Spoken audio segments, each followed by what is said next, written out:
اللہ الرحمن الرحیم۔ سورۃ الاسراء، اس سورت کے دو نام ہیں، ایک تو سورۃ الاسراء اور دوسرا نام اس کا سورہ بنی اسرائیل۔ پہلا نام تو اسراء ہے، اس وجہ سے اس کا تیسرا کلمہ ہی سبحان الذی اسریٰ بعبدہ، اسرا یسری اسران آیا ہے، اور دوسرا نام اس کا بنی اسرائیل ہے۔ مقام نزول اس سورت کا مکہ المکرمہ ہے، وہاں نازل ہوئی۔ ترتیب تلاوت 17 ہے، ترتیب نزول 50 ہے، رکوعات اس میں 12 ہیں، آیات اس میں 110 ہے یا 111 ہے، دونوں قول ہیں۔ کلمات اس میں 1563 ہیں، حروف اس میں 2460 ہیں۔ فواصل آیات لفظ ارین۔ ربط اس صورت کا پچھلی صورت سے یہ ہے، اس سے پہلے سورہ نحل میں مضامین ثلاثہ تھے، اس میں بھی وہی 3 مضمون رہیں گے، لیکن اس میں توحید کا مضمون، اس میں تو رسالت کا مضمون غالب ہے۔ سورہ نحل میں پہلے توحید کا مضمون غالب تھا، زیادہ تھا، اور اس صورت میں سورہ بنی اسرائیل میں رسالت کا مضمون زیادہ رہے گا۔ اسرا یسری اسراءن، لغت میں اس کے معنی ہے رات میں لے جانا، اصطلاح میں اس کے معنی ہے مکہ مکرمہ سے بیت المقدس تک کا سفر کرانا۔ یہ قرآن سے ثابت ہے۔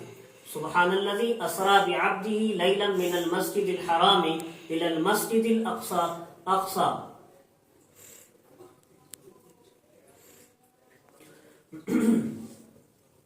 اور اس کا منکر تو کافر ہوتا ہے۔ دوسرا لفظ معراج ہے، معراج عروج سے مشتق ہے، اس کے معنی ہے اوپر لے جانا۔ اصطلاح میں کہتے ہیں بیت المقدس سے سدرۃ المنتہا تک کا سفر۔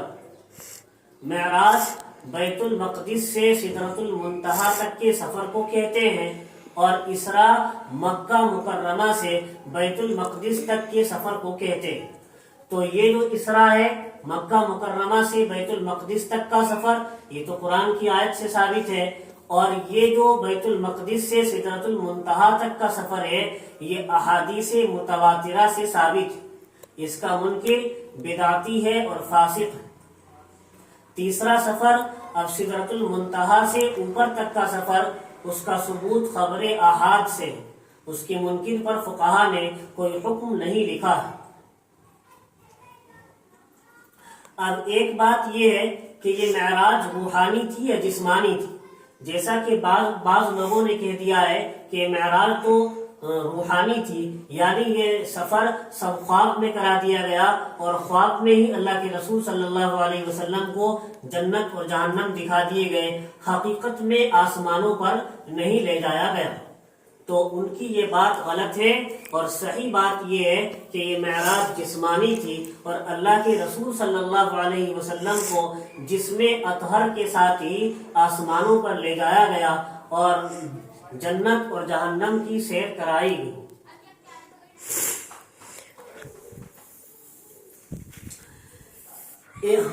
اب اس پر کیا دلیل ہے کہ معراج جسمانی تھی؟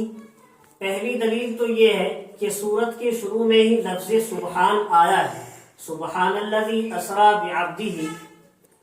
سبحان یہاں تعجب کے معنی میں ہے، اور تعجب جسمانی جانے پر ہوا کرتا ہے، نہ کہ روحانی کسی خواب پر تعجب نہیں ہوا کرتا۔ تعجب ہے اس ذات پر الذی اسریٰ بعبدہ، جو لے گیا اپنے بندے کو رات میں من المسجد الحرام الی المسجد الاقصی، مسجد حرام سے مسجد اقصی تک۔ تو تعجب تو جسمانی لے جانے پر ہوا کرتا ہے، نہ کہ کسی خواب پر تعجب کیا جاتا ہے۔ پہلی دلیل تو یہ ہے۔ دوسری دلیل یہ ہے کہ اسرا یسری اسراءن، اس کے معنی رات میں لے جانے کے ہیں،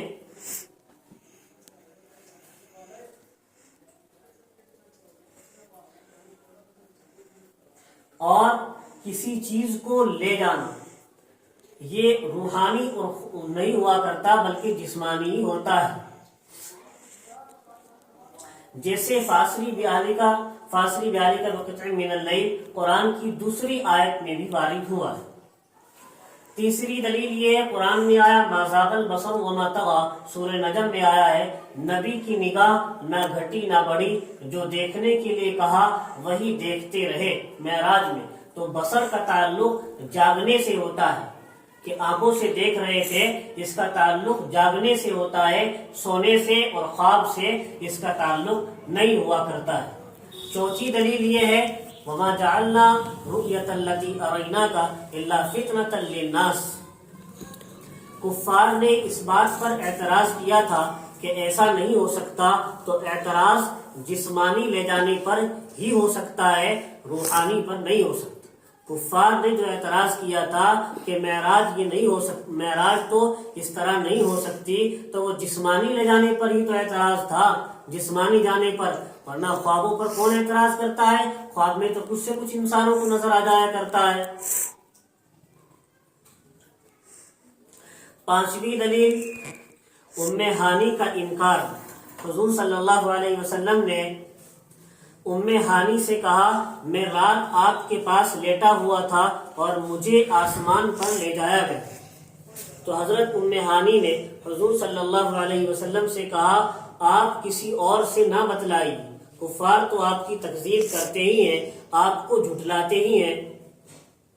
تو معلوم ہوا کہ ام ہانی نے بھی اس معراج کے سفر کو جسمانی مانا، تبھی تو بتانے سے منع کیا کہ کافروں کو نہ بتلائی، وہ تو پہلے ہی جھٹلاتے ہیں. اب یہاں پر ایک اشکال یہ بھی ہے کہ سفر معراج میں آپ کو واپسی میں، آپ صلی اللہ علیہ وسلم کو واپسی میں 7ویں آسمان پر ابراہیم علیہ السلام نے کیوں نہیں کہہ دیا کہ امت 50 نمازیں نہیں پڑھ سکے گی، بلکہ 6 پر موسیٰ علیہ السلام نے کہا؟ موسیٰ علیہ السلام نے کیوں کہا؟ جواب یہ ہے ابراہیم علیہ السلام کو اس بارے میں کوئی تجربہ نہ تھا، اور موسیٰ علیہ السلام اپنی قوم بنی اسرائیل کا تجربہ کر چکے تھے، اس لیے انہوں نے یہ بات کہی.